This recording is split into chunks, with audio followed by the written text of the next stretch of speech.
Hi, welcome into another edition of Catching Up with Tommy Mack here on 1010XL's podcast platform, 1010XL.com. Of course, the 1010XL app, and we are live on Facebook.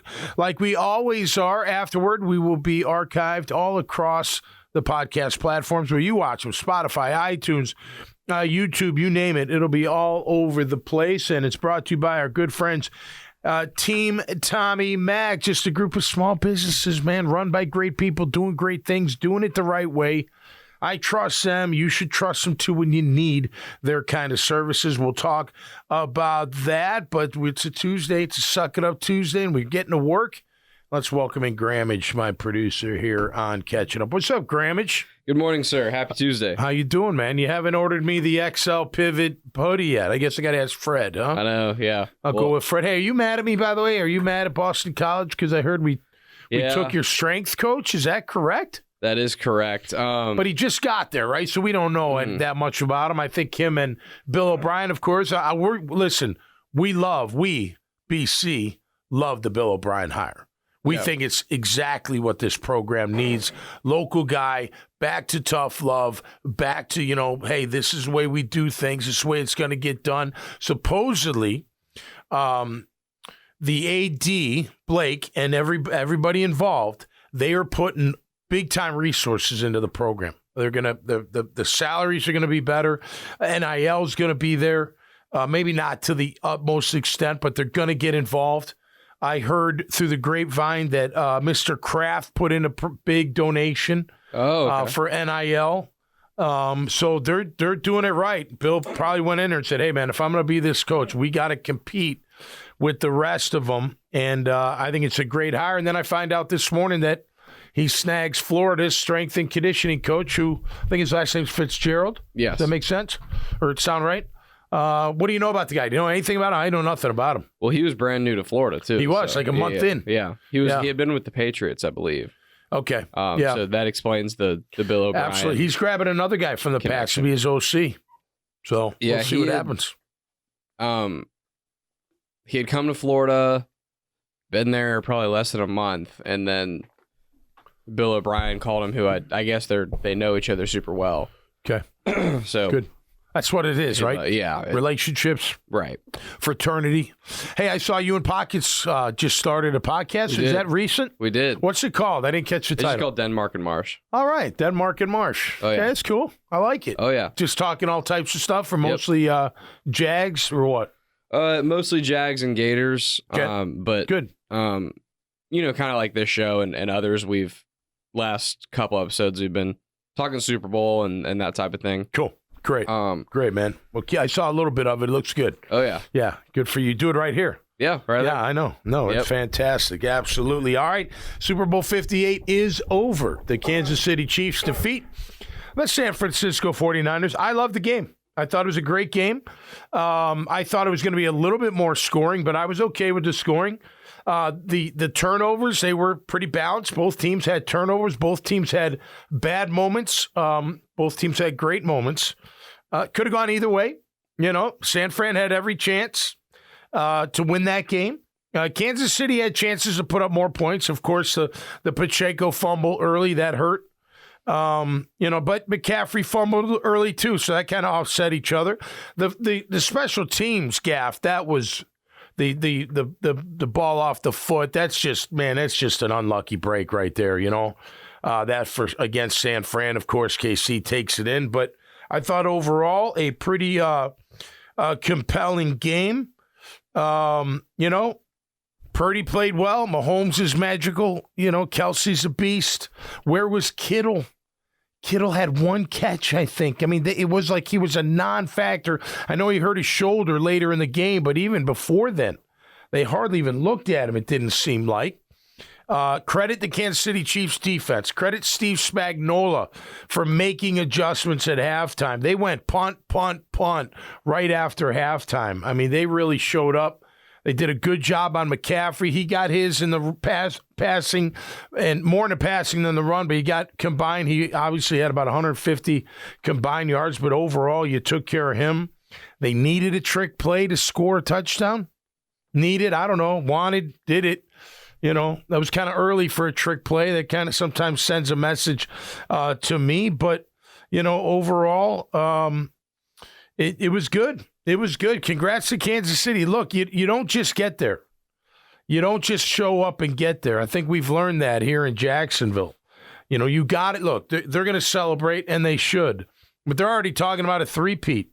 They're already talking about let's go back to the table and get hungry again. Staying humble and being, I don't know if they're humble, but staying humble overall, but staying hungry. How do you handle success? They've shown they can handle it, right? So going back to back and then going for a three-peat, I'm not saying they're going to do it. I'm just saying, like, that mentality, that's already built in, man. That's part of their whole identity, their whole culture. They're coming to play. They're coming to practice. They're gonna be tough, physical, well-conditioned, smart, all that stuff. And that's why 4 out of 5 years they've been in the Super Bowl. Yeah, they have great talent. There's no doubt about it. Some of the best at the best positions in football. But at the end of the day, Andy Reid and that whole organizational culture of staying hungry, that just transcends, man. And you can see it from the minute they take the field. I thought where the Niners lost the game personally was they dominated about 2.5 quarters of the game. First half especially. And they were clearly playing better ball. And I was watching the game with my fiance, and she was like, man, like, 49ers are killing them. Like, this game's over.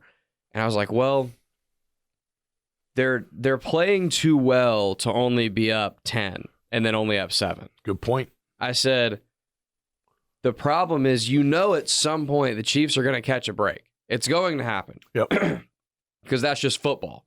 At some point, you're going to get some type of break. And if you can keep it close enough, yep, and you got Patrick Mahomes on the other side, you better believe they're going to come back and win the game. The Niners at that, when the first half, they needed to end the first half up like 17. They didn't put the dagger in them. Correct. They could have. They didn't. But you're right about that. And if you're the Chiefs, you're going into halftime, that's the message. Hey, guys, we're not playing good football. We're only down, 10 or 7. Right. You know what I mean? It's not that big of a deal. And San Fran didn't adjust to the adjustments. I mean, they got after Purdy, and they were controlling the run game in that second half. And think about this, too, Grammage. Like, Mahomes throws a pick right after halftime on that first drive, and then you're like, oh, man. What happened to the half? That was the time to take advantage. That was the time. And They didn't. They went 3 and out and punted. Credit the defense again. I mean, they really showed up. If the Niners go and score a touchdown after that interception, anything can happen. I tend to believe they win the game.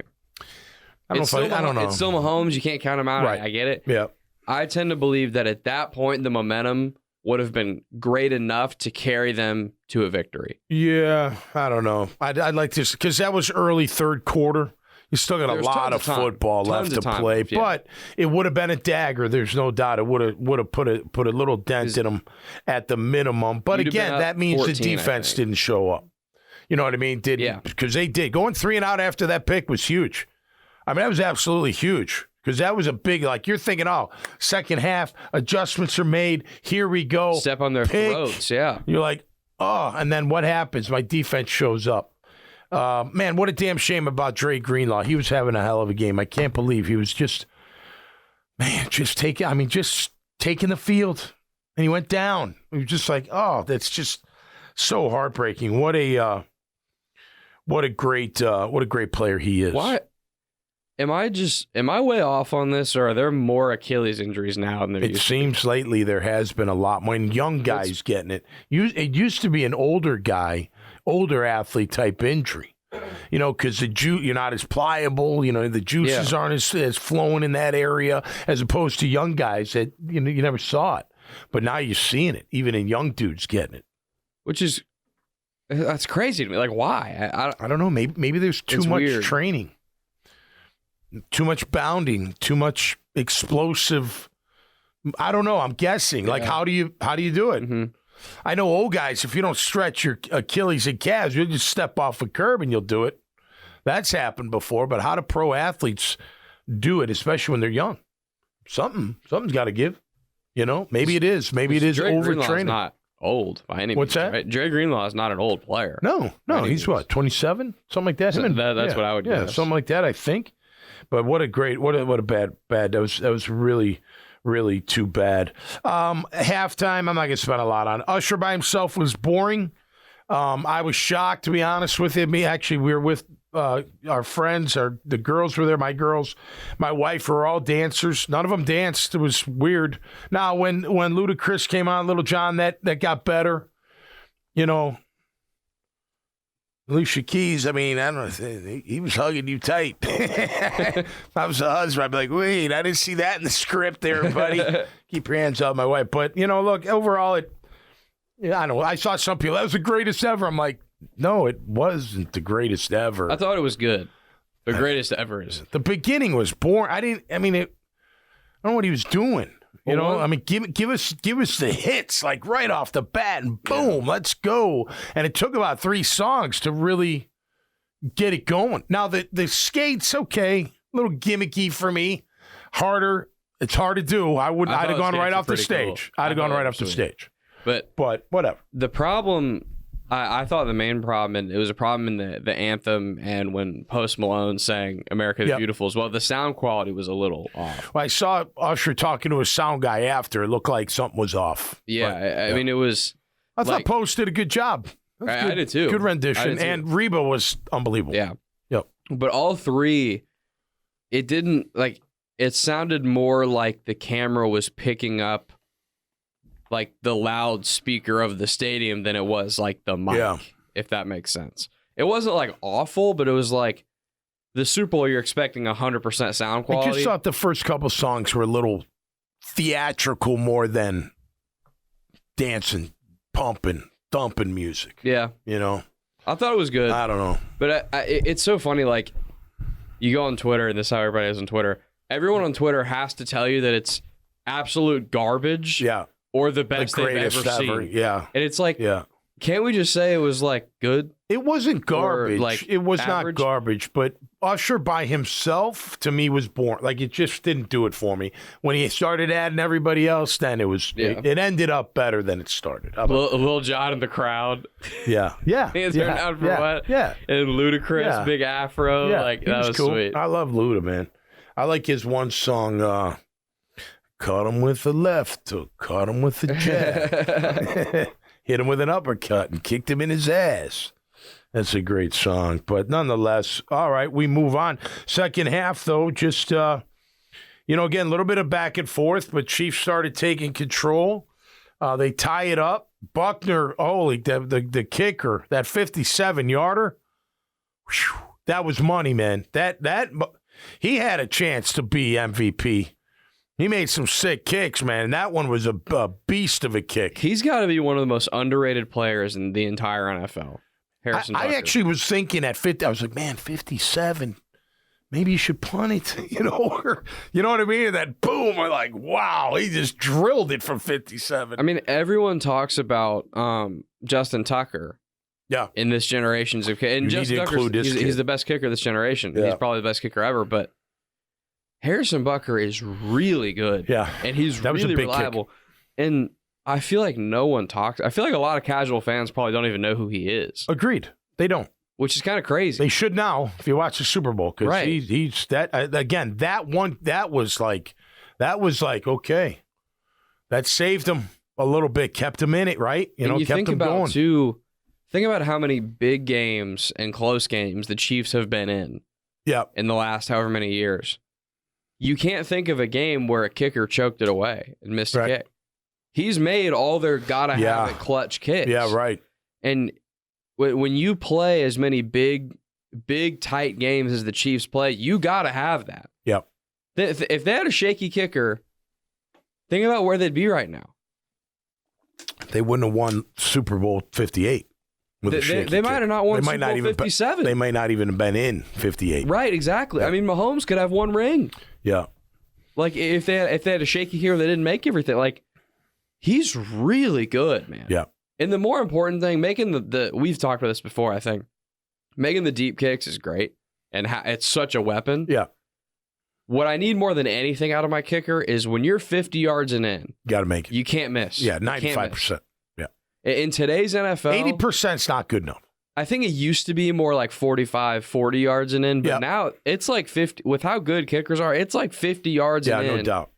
You can't miss. You got to be more money, and that's why they brought in Patterson, because McManus wasn't more money here in Jacksonville. That's why Riley Patterson.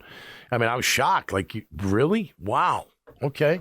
Give the kid a shot. We'll see what happens there. All right, real quick, Kelsey's bump with Andy Reid. Everybody making a big stink out of it. We've seen it before, right? How did Andy Reid, deal with the helmet throwing? Remember, I applauded him for it. He gave him a little bump. He bumped Kelsey. Like, what the hell are you doing? Like, from the side. It was a very similar type thing. There was a lot of emotion. And I'm just going to say this. Excuse me. I'm just going to say this. If Andy Reid doesn't have a problem with it, nobody else should have a problem with it. The only thing I'm concerned about, you're not as pliable when you're that age, and you got to be careful of, tearing a knee or something. Like, you're lucky you didn't hurt him. It was a little much. He said he was sorry after him. The emotion got to him. I know everyone's jumping on him, but, man, that's what I love about Andy Reid. He has special relationships with his players. You see what he did with Chris Jones? After the game, Chris Jones is on the ground, and he's, like, on top of him, like, yeah. Andy, I mean, that's special, man. That's a special. They want to go to war for that guy. They want to kill for that guy. They want to win for him so bad. It's embedded. Now they want to three-peat. And you know what? We'll see how they can keep together. I know they got a lot to do, but man, at the end of the day, man, they love Andy Reid. It felt like all they talked about in the post game was, we're not done. Yeah, we're coming. Like, that's a motivated team, man. Yeah. Like, I remember in the height of the Alabama dynasty. Yeah. It's like Nick Saban would always say stuff like that. They would have just won a championship. Right. And Saban in the post game we talk about next year. Yeah. And that's what they were doing. And I'm like, that's a scary sight for the rest of the AFC. They got a lot of signing to do. They got a lot of impending free agents and work, but they'll, look, they're going to try to keep it together. And Chris Jones being the main one. Oh, no doubt. No doubt. Man, you think about those, like McDuffie. I love the way that guy plays corner. Snead. You know what I mean? I mean, just Karflitis, the way he plays. They got some players, man. They got some players. There's no doubt about that. All right, OT rules. We'll talk about that for a brief moment. I know everyone's on Shanahan for not deferring, maybe not explaining the overtime rules. I don't like that the players like, I didn't know nothing. Like, way to throw your coach under the bus. I was thinking about it this morning. I get what people are saying. Like, you want to know. Like, KC goes first. If they score 7, I know I got to score 7. But don't you know you got to kind of score 7 anyway when you go against Kansas City in overtime? And here's the question. Now, here's a legit question. It was 4th and 4 when they decided to kick the field goal in overtime, San Fran. Would they, if KC went first, they'd have to go for it, right? But again, I get it. You want the points, but KC's got the ball. They've come on strong in the second. You know what I mean? Like, I don't know. I get why people are like, man, you should defer it, because then you could figure out. And the Chiefs are like, yeah, man, if they scored a touchdown, we're going for 2. So they already know they're scoring a touchdown. It's just a matter if they're going for 2 or not. You know what I mean? I think it's a little bit bigger of a deal than it is, just because it's the Chiefs. And if I'm Shanahan, I could be sitting there going, my defense been on the field. You know what I'm saying? Like, I'm gonna roll with my offense. We're moving the ball a little bit. Purdy's been good. He was really good in the second half. He made some, you know what I mean? I don't know. I'm more surprised they didn't go for it on 4th and 4 than kick the actual field goal. Because you got to believe. I mean, I don't know. I would. Although they didn't go up and down on them all, the second half was different than the first half. And if you don't get that, if you go don't get it, you lose. 4th, yeah, the game's over. It's over. I know, but getting 3, you know what I mean? It's half over, because they're going to get 3 with Buckner. I can at least kick it deep and force them to go the length of the field, which they did. I know, right? Which neither one is good. No, yeah. Which is why you defer. Yeah. I am one of the people making a big deal out of it. I thought it was. They wouldn't know. I don't know if that wins the game for them. Who knows if they can even go down and score? Kansas City was playing great defense. The problem I have is, I think kind of like you were saying, like with the players saying they didn't know and throwing their coach under the bus. I don't like it if they're the coach under the bus. Time out. When, and I'm sorry to cut you up, but when did they not? They didn't know what? That they get it. If the team goes down and scores a touchdown, they still get a chance? Because it was always what? If they scored a touchdown, it was over. But if they scored a field goal, I still get a chance. So what didn't they know? I think they believed the latter. I think they believed. Well, they're dumbasses for not knowing the rule, because you and I aren't even in the league, and I don't have no coach telling me, and I know the rule. But that's what they said. Well, they should pay attention more. But I do think it's up to the coach if the whole team doesn't know that.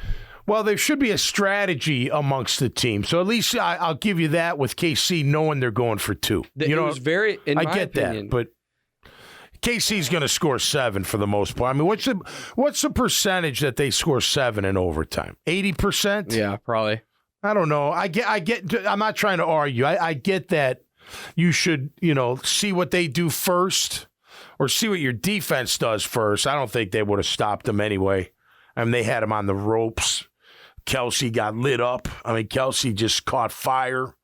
I was surprised that they weren't prepared for Mahomes taking off. You know it's coming. He does it every single game. When he needs to make a play, boom, he takes off right up the middle. Typically, the one time they got him, it was late, but the other time, like, man, if y'all covered up, he's going. I don't know. It was a great way. I'm sure Kyle Shanahan will have a different approach from now on. Yeah, I will give him grief that you should at least gone over the plan if we do go to overtime. Hey guys, if we go to overtime, remember, if we go to overtime, we're going for 2. Right? That's what we're doing. We're going for 2. Okay, so it's just not a good look when you've got Niners players saying they didn't even know that if they went down that first drive and scored a touchdown, that wasn't. I'm just shocked they don't know on their own. And then you had Chiefs players saying that we went over this in the offseason. In training camp. Yeah. That's being a thorough coach. You know what I mean? So it was very, very, very clear and obvious to me the minute overtime started that one team had prepared for extra football and another team had not. I didn't feel like... I don't know if they're not prepared for extra football, but the strategy just wasn't delivered to the team.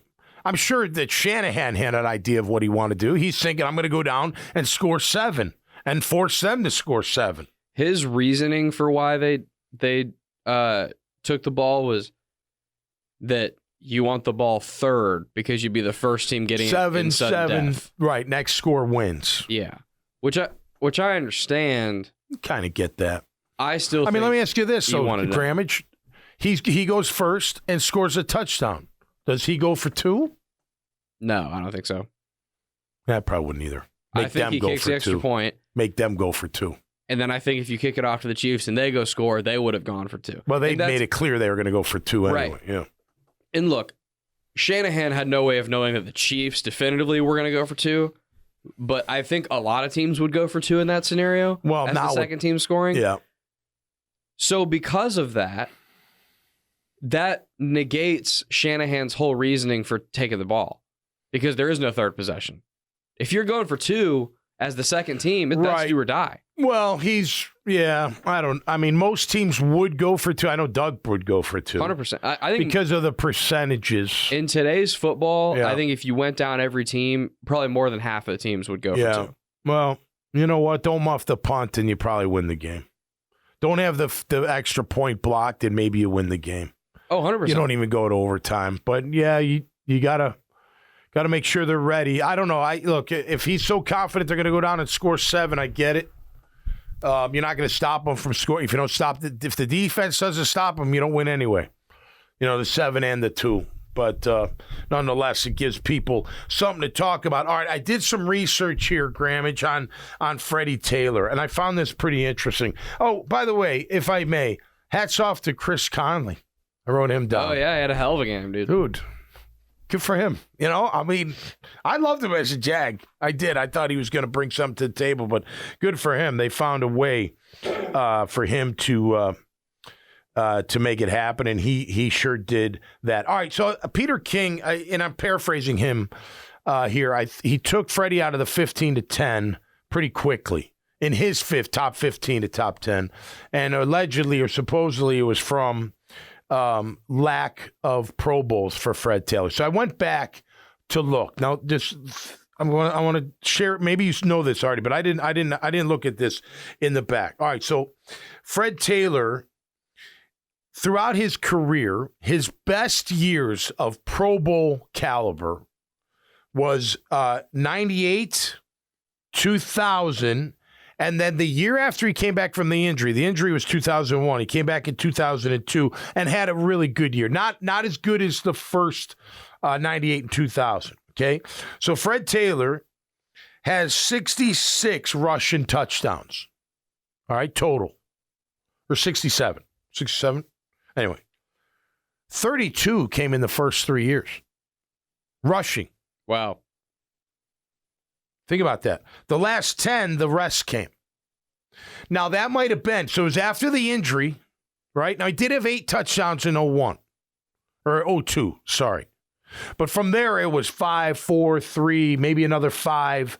And I think that's when Coughlin started taking him out of the lineup and putting in Stacey Mack and trying to score that way. In the last 3 years, MJD was on the team too.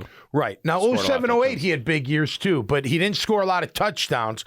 And by the way, all throughout, his yards per carry is ridiculous. 4.6, 4.7. 07, 08, he was over 5. He was 5.0 and 5.4, which was like his 12th year in the league or 10th, whatever. I mean, he's great years, but not a ton of touchdowns. So with that, you're not going to get Pro Bowl votes. But now I went back and saw, well, who made the Pro Bowl during those years? Okay? And this one kind of throws it because I'm shocked, right? That Freddie's rookie year was his greatest year touchdown-wise. 17 touchdowns, 14 on the ground, 3 in the air. And he had 1,223 yards, 4.6 yards per carry as a rookie. That year, Bettis, Terrell Davis, Eddie George, and Kimball Anders from the Chiefs makes the Pro Bowl in 1998. Kimball Anders, by the way, made the Pro Bowl 3 years in a row. Now, I didn't go back and look at his stats. I remember him. He was a good player, but man, Freddie's rookie year was ridiculous. I'm shocked he did not make the Pro Bowl in that first year. I don't have my reader, so sorry for the squinting. In 99, the Pro Bowl players were Terrell Davis, Marshall Faulk, who was with Indy, Eddie George, and Curtis Martin. I mean, that's a tough one to crack. Now, Fred, in the year 99, had a good year. I don't have the stats, but not as good as it wasn't bad, obviously, but not as good as 98. And 2000, he rushed for 1,400 yards, 1,399, and had a 4.8 yards per carry, Freddie did, and 14 touchdowns total, 2 receptions, so 12 on the ground. That year, 2000, you had Edge, Eddie George, and Corey Dillon. So my point is, Kimball Anders, to me, I'm shocked Freddie didn't make it that first year. So if he makes it the first year, he's got a good shot at the next 2. You know what I mean? Because that's how it works. Oh, Fred Taylor's a Pro Bowler. We're going to vote for him again. And his stats, those first 3 years, showed that he was a Pro Bowl player. That would have helped him a ton. If he had 3 Pro Bowls, he's probably in, which I think is ridiculous because that's mostly or partially fan voting. And if you don't know Fred Taylor, if you don't pay attention to what he did, his rookie year was sensational. 17 touchdowns. Now, granted, Randy Moss had a big year, 98 too. He was a rookie that year too. But Fred Taylor should have made that Pro Bowl that year. I'm shocked at that, which I think would have turned into 2 or 3 more, and maybe even more, especially as he got on that 2007, 2008. What hurt him was the lack of touchdowns. What also hurt him, he was more of a threat in the passing game those early years than the later years. I disagree with Peter King. I don't think it should be Pro Bowls. I don't. I think it should be more peers talking about him. The really important stats of yards per carry. Touchdowns do matter, no doubt about that. But I don't think, all pro matters.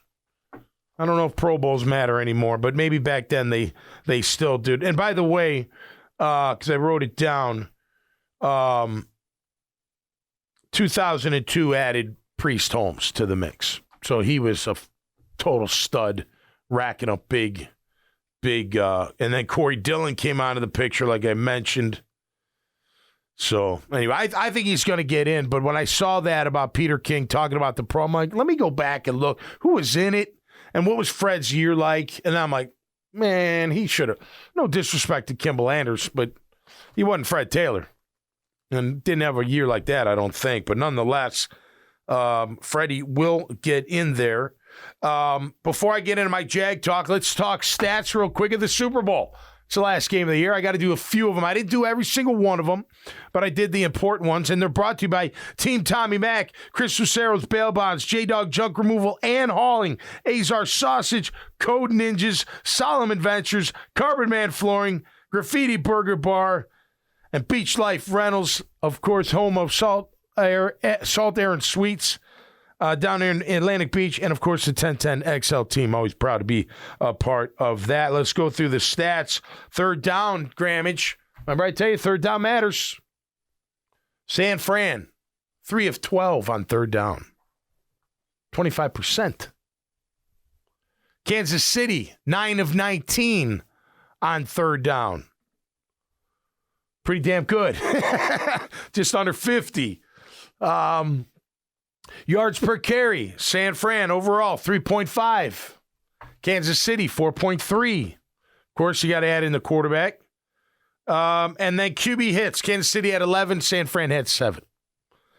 But that third down, I was shocked to see that because I wanted to go back and look. I was like, oh, wow, they really 3 of 12. That's a long day on offense on third down. But again, I got to credit Steve Spagnuolo, and I got to credit that defense for showing up in the second half and making the adjustments.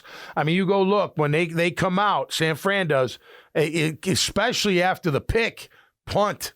Then they got a field goal touchdown, but it took a little while to get going, and that defense really stepped it up. All right, as I wrap up today's, and it'll take a minute because I want to get Grammage's take on this. So I don't know if dogs is the right word, right? But who are our guys that we count on week in and week out? Now, they may not have tremendous production, but they play they do well. Like they and that's so contradictory. They play the game with vigor. They're always, the mentality's right. They're dogs. They're ballers. You can count on them week in and week out. We saw a bunch on San Fran and KC. They show up every game with an edge. You could load them up, right? You could. Yeah. Okay, so let's go through it. We will start on offense. Trevor's a dog. There's no doubt about it. That kid comes wanting to play well. He's a tough dude. He's got to get better. There's no doubt. I've been through that. There's no doubt. He's got a lot to work on. But he is a guy that you can count on week in and week out to bring his A game as far as tenacity, intensity, will, all that stuff. That's what I'm talking about here, okay? I got Trevor. Anton Harrison. I got Anton Harrison. He brings the right mentality to the game. I got Cam when healthy. He brings the right. He's a dog. We want if they can work out his contract, I want him back, without a doubt. And we'll see what happens with that one. Kirk's a guy that'll come to play every week. Zay Jones comes to play every week. Evan Ingram comes to play every week. Ridley, I'll give him some love on that. I think he does come to play. He makes people miss. He's got good, yards after contact, so he's got to be doing something. Jamal Agnew, yeah, I don't like the fumbles, but he's got the right attitude. I put Brandon Scherf with a question mark. I just think last year he just didn't have that fire, man. I don't think you can play as poorly as he did. The year before, it's amazing how quick. And then I got potential Strange, but I got to see more. But potential, I think he's got that right attitude that you want, throwing guys out of the club, being physical and making plays. So out of 11 starters, not all those wide receivers are starters. Oh, I put Ridley in there. I think Ridley's a guy you can count on. I think he's going to have a good year 2 here if they keep him around. But mostly, other than Anton and Cam, it's all skill. No dogs up front. Let's go to defense. Trayvon, without a doubt. Josh Allen, without a doubt. Foye Oluokun, without a doubt. Rayshawn, Cisco, and Antonio Johnson. I want to see more, but I think, especially Rayshawn, I think he's an absolute dog. I want those kind of guys on my team. I'll give Darius Williams some love in that comes to play. I think Devin Lloyd's he's almost there, like consistently. I do think he wants to play well. I do think he's a good linebacker that can only get better, but he's on my list. He falls asleep too much. Yeah, I don't know about falls asleep, but his coverage needs to be better, but that doesn't make him a non-dog. You know what I mean? That doesn't mean he's not trying or doesn't want to do it. He's not lazy. He doesn't avoid contact, that kind of stuff. He tries to be physical. And he's kind of an almost for me. And then there's nobody really up front. Maybe Roy Robinson Harris, but that's only a maybe. And we got no dog. We got no beasts up front. Let me give you 2 beasts. Did you see the way Creed Humphrey blocks for Kansas City, the center? That's an animal. I mean, that's a flat-out I mean, that's what you need out of your offensive lineman. I'm going to just bury you into the ground. I'm going to take you for a ride, and I'm not stopping until the whistle's blown. I'm just not. He's a play. And then, of course, Chris Jones on the other side. Are you kidding me? When that guy – how did they not block him on that last – how do you not block Chris Jones? And is it McGlinchey? No, it's not McGlinchey. The right tackle is right there. Like, I don't know. Maybe get a hand on him at least. Unbelievable.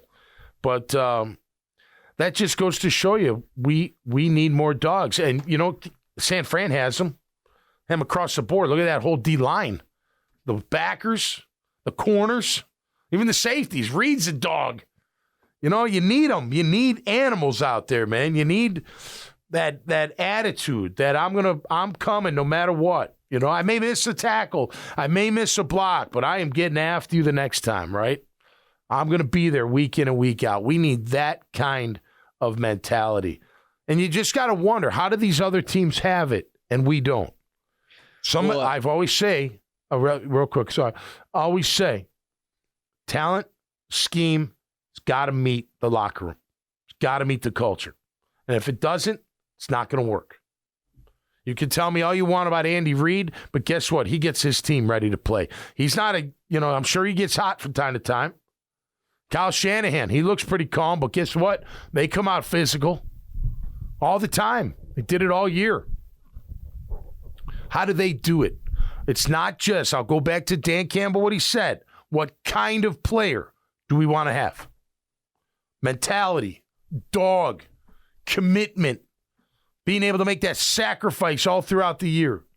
The guy that thinks about football all day long and all he cares about is trying to get better. Even in the off season, when he wakes up, I gotta go work out. I gotta go do my agility. I gotta go take my martial arts. I gotta go to yoga. I gotta do whatever it takes for me to be better. Those are that's the mentality you gotta have. I don't think we had anywhere near that this past season in Jacksonville. What were you going to say? I was going to say it's not just having dogs, but it's where they play. Yeah. And our guys play in all the wrong positions, in my opinion. Your main beasts that people are afraid of need to be in the trenches, need to be in the middle of the field. Yeah. And even the guys on both sides of the line for us that you would say meet that criteria play on the edge, their tackles and their defensive ends. Where like Chris Jones is in the middle of everything. right? Everyone's scared of him, and he wrecks everything from the inside. Yep. Aaron Donald is that way, obviously. He's probably one of the best of all time in that position. And then you mentioned Creed Humphrey. Like, Creed Humphrey's in the middle of that line. Like, I believe that it is easier to set a tone as a center or guard because you're in the middle of it. You can still do it as a tackle. Yeah. And it's not to say you can't. You still want it as a tackle, but I think corners have that opportunity too. Because if you're a physical, badass corner. Jalen Ramsey used to do that. Yeah, when he was here. Oh, no doubt. Without question. You know, the talking and the vocal. That you can do on the outside. But I agree with you. How about just having one on each side? Maybe you don't get three, guard to guard and tackle to tackle on defense, but you get a center and a tackle. That just changes the whole the mentality of your team. Can I get some talkers? Like, as long as they back it up, talk all you want. Yeah, of course. But obviously they got to be able to play. Swagger. But can I get some guys that are going to mix it up every now and again? Can I get a little more skirmishes in games? Yeah, more than I've gotten in the past. Can I? It was getting chippy in Super Bowl. Yeah, and it was great. Love it. Can I get a little more of that? Yeah. Like, can I not have the division on the line in the last game of the season, and I got guys that are just passively tackling and missing tackles and getting blocked, and can I not have that anymore? Well, this is what, in my perception of the team last year. When they were winning, they thought they were bullies. They had that. Yeah. And then the minute they get smacked in the face, it went away. Yeah. I mean, it did. I mean, San Fran embarrassed them physically. Like, you go home that night and you're like, I just got worn out. Like, I just got beat up at the playground. Nobody helped me. And I got to come home to my family with bruises all over my face because I got the crap kicked out of me.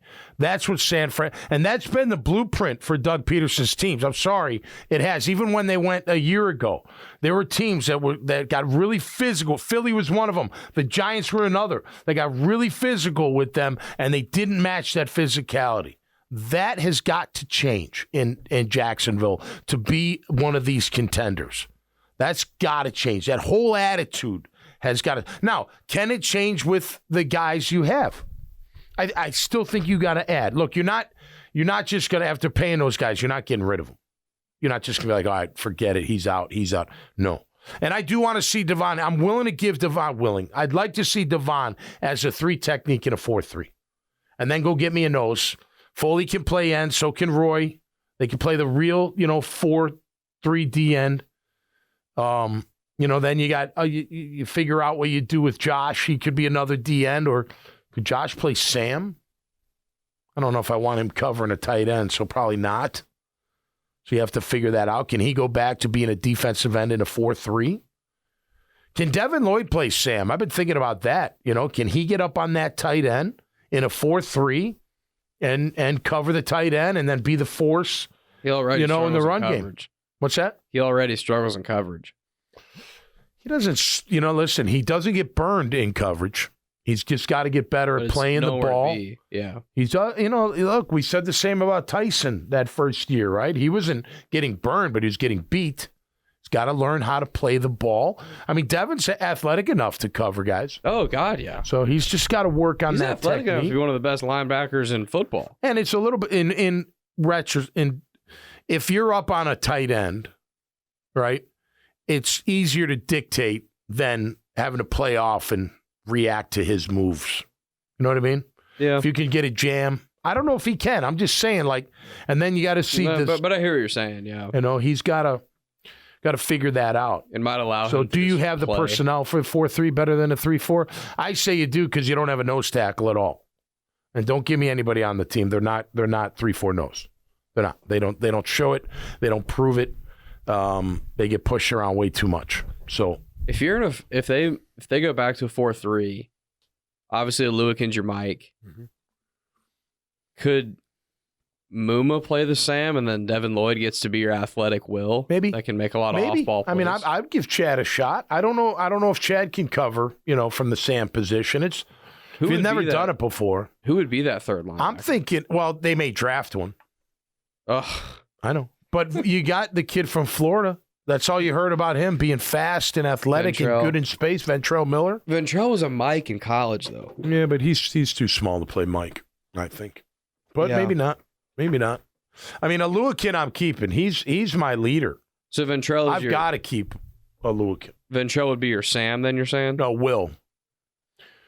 I don't think he's athletic enough to play Will in the NFL. Well, then he's not athletic enough to play any position, so get him the hell out of here then. I mean, I'm sorry. I mean, all I heard was he can run. He's fast. So let's see him. I don't know. You know, you look at like that pick. You know, everyone wants to give crap to Tank, and I get that. But what about Abdullah not doing anything? Nothing. Like nothing. He was supposed to be this. He had, what was the whole 53 pressures in the ACC. Led the ACC his senior year. Never saw the field. We don't need to make a move for Hassan Reddick. We got Yasir Abdullah. But that's those are the picks that bother me more than, because I think Strange can be a player. I don't know about Tank yet, but I think Strange can be a player. But those are the ones you're like, man, what'd you draft him for? That's the problem, is there's too many. There's too many. Whichever one bothers you more, there's too many picks that can bother you. Yeah. And we talked about this a couple weeks ago. Like, where is the Jaguars' Puka Nacua? And Kyron Williams. No, right. No, we don't. We don't have them. Where are those guys, man? Yeah. These are late round. Where is Isaiah Likely for this team? Good point. He was a fourth rounder. Like, these are late. This is not. It's not like all these guys were first round picks. Like, these are late pick guys that other teams are striking gold on. Well, think about even last year, like Osiris. He's right there for the taking twice, and you don't take him. You know you need help off front. I was pounding. You don't have it. You didn't have it. You don't have it, and now you wish you had it. He completely changed the Bills' running game. Completely changed. He's a monster. He's such a monster. I know. I watched every game of him at Florida. That's what I'm talking about. That, he wants to hurt people. That guy was unbelievable in college. I know. I remember. I wanted him here. What are we doing, man? Ugh. Well, and look, we used to be great in the second through seventh round of drafts. Everyone bitched and moaned, but you go through the history of some of our greatest players in Jaguar history. It's not all, because we have some great first rounders in the early days, but second through seventh round, man, we hit a lot. Some undrafted guys. Rob Meyer, Bobby McRae for a year. There's so many. James Robinson was undrafted. James Robinson. But even before then, you look at like Darryl Smith, Rashean Mathis, MJD, Brad Meester. I mean, Naoli. Naoli was a first-round pick, so I can't. Manawai. You had these guys that were just, great players. Mike Peterson. Ernest Wilford was pretty damn good for being fourth rounder. A fourth-round pick. Just got to get back to that, and hopefully they build up front and get some nastiness in here, because you can give me all the skill you want, you can give me the quarterback and all that, but if you can't handle it up front, you're not going to do much in the NFL. They prove. I think, Grammage, every year people want to prove that that's wrong, and every year those people get proven wrong. That if you lose the line of scrimmage, you don't normally win the football game. Yeah. Period. We forgot about David Garrard. David Garrard, another great one. Absolutely. There was a lot of quarterback guys like that. I sure hope we don't need a David Garrard type of quarterback to come in. Yeah. But the other positions, man, like where are these guys, bro? Yeah. Well, we got to bring them in. Frustrating, man. I will say, look, I think Pacheco. Balky's done good. Pacheco, no kidding. But he's done good in free agency, but that's a little easier because, you've seen that they've already produced. And you're allocating more resources to free agents. The whole point is, because of the cap, and you're going to spend a lot of money in free agency, that you're spending significant draft capital in certain positions that you're relying on those guys being good picks, like the Anton Harrisons of the world. And in the free agencies, it's Christian Kirk, Evan Ingram, those guys. Great picks. They're going to be expensive. Yep. So you have to make up for the extra resources you're allocating. Yep. You have to find cheap talent. And where you find cheap talent is late draft rounds. Yep. And they're not getting these guys, man. That's what's frustrating. Yeah. That's the most, in my opinion, it's one of the most frustrating parts of the team is all these guys grunts. that get picked. Yep. I'm watching week 17 in a gotta have it AFC South, the AFC South championship game, basically. Yep. I'm watching these guys get mental reps on the sidelines. That's Tyler Lacey. What is he doing? Yep. And Abdullah and Muma and Ventreville was hurt. At least Lacey was in the lineup making plays. I mean, he's out there playing. Yeah. These other guys not even hitting the field. And look, you do need special teams guys, but that's just not enough anymore. You got to have guys that contribute in the field of play on offense and defense. It's not every pick, by the way. But your 3rd through 7th rounders are not all going to be Pro Bowlers. Okay, but they should be. Second round, 3rd round, 4th round should all be. Second and 3rd for sure. We know first. Better be starters. Yeah. And then if you get lucky in 4th, 5th, or 6th, or 7th, great. You got to have some great depth out of those players. But I expect rounds 2 and 3 to be immediate starters. Unless I'm so loaded that I don't need them. But that's not the case here. And by the way, when you've traded down 100 times and have 700 picks between rounds 4 through 7. And miss on them all. And how does that happen? Like, that's the frustrating part. Yeah. It's like if we're not going to hit home runs and find diamonds in the rough in these late rounds, then let's allocate these picks and go get me another solid starter in round 3 or round 2. I got to credit where credit's due. Antonio Johnson's a great pick. A lot of teams missed on him. Supposedly he had some kind of attitude issue, but I'm glad he's here. The minute he took the field in camp, you're like, all right, this kid's he's got some skill. There's no doubt about it. I think he's going to be a ball player. Parker Washington's got to be better in clutch moments. There's no doubt he's got to catch the ball when it's called upon. I'd like to see a little more speed. I'll be honest, when he first showed up, I didn't get all the hype. I thought the other wide receivers were much more impressive looking. Their size, their speed, catching the ball and whatnot. He's good in open space. He's got some quickness. There's no doubt he can return. He's just got to be more consistent, but not a bad pick is what I'm getting at. He wasn't a great pick, but not a bad pick. Buster Brown was a 7th rounder? Yes. Wasn't he? Okay. He started. So, look, it's not – I know we all want to just bash and bash. You got to question Fortner. You got to question Chase on why he was ever still on the roster. I know he's athletic, and you think he's going to turn into somebody. He's never turned into anything. You always kept a spot open for him. You know what I mean? You got to hit on more than you have, but it all hasn't been just crap. You missed on Walker Little. I'm waiting for him. I don't even know if I'm waiting for him anymore. I don't even know what's going to happen to him. He's not a guard. He's not my starting tackle, I don't think. I guess he can be a swing, but he was a 2nd-round pick. High 2nd round. I mean, we expected him by now to be our starting left tackle or right tackle, whatever, but a starter week in and week out, kicking ass, and that's not the case, right? So my point is, I know everyone wants change with Balky. The free agency's been good. Some of the picks have been okay. The majority of the picks have not been okay. I think that's fair to say. The draft is the issue with ball. It's not free agency. Yeah. Well, again, I still think you just got to make sure that the guys you bring in fit the kind of persona you want to have as a team. You know what I mean? You want to be the bullies? Like, remember Baltimore back in the day? Well, go look at their roster. They were filled with them. You know what I mean? On and off the field. They were full with guys with swagger that wanted to rip your head off, all the way from Ed Reed to Saragusa to Ray Lewis to all, you know what I mean? I mean, that was just how they were built. That's what was expected.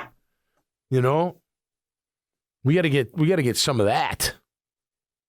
Find the right players that really, really live and breathe the game. It's a profession. It's your job. And your job, by the way, starts. You may have a couple weeks off. I hope the guys are already in the gym. I'd be.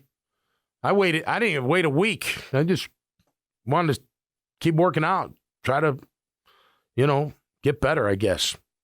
But nonetheless, football season's over. But this show continues to roll on every Tuesday and Friday right here from 1010XL Studios, a podcast studio. And we'll be doing it all throughout the year, of course. We got the Combine coming up, free agency, the draft, minicamp, yada, yada. But even before then, we'll get into free agency. I love looking at free agency. And then when the draft gets closer, we'll look at that as well. Again, I've said it before, and I'll say it again. And I'll say it till I'm blue in the face. They had enough talent to contend this year. They let things get away from them. They did get their head in the clouds. I don't think they prepared as hard as they needed to. Like Trevor's been saying throughout the Super Bowl, they thought they were better than they actually were. I believe all that, and I've been saying that all year long. It was a weird year from a psyche perspective since week 2, week 3. It just was strange. The whole thing that was being said, the excuses being made, believing press clippings, all of that. I think that was a big part of our derailment in 2023. You got to beef up the interior and then get a humble yet hungry attitude. And I think you'll be off to a good start in 2024. That'll do it for us right here on Catching Up with Tommy Mack, brought to you by Team Tommy Mack. Make sure, if you would please, when I promote them on social media and tag their businesses, just hit that tag and go right to their page on Facebook and Twitter and LinkedIn and see what they're all about, because they are absolutely fantastic. Until next time, you stay safe out there and be cool, man. We'll see you right here on Catching Up with Tommy Mack. Peace.